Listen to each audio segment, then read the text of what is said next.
part of the deal with the progressives when they came to this, consolidated the party in this way, was that the Biden administration would agree to no new carbon energy projects.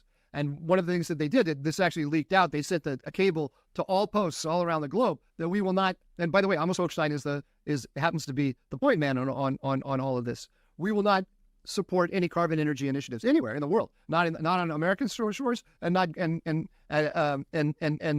globally. So if there's no new carbon energy proposals that the U.S. is directly backing, then it needs Venezuelan oil, it needs Iranian oil, and so on to keep the prices down. So their energy policy is bound up in their Iran policy. Their Iran nukes policy, this appeasement policy is bound up in that.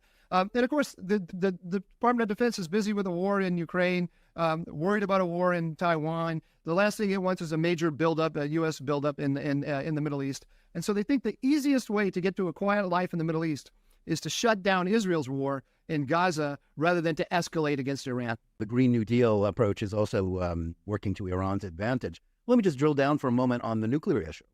I remember, because I wrote about it at the time, a week before October 7th, on a Friday afternoon news dump, the Department of Defense said that Iran was only less than 2 weeks away from having enough material to assemble a bomb.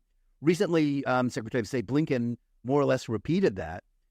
Is it now basically American policy that Iran is a nuclear threshold power, and that is something that the United States tolerates? Or I don't know that would be the policy of the Trump administration.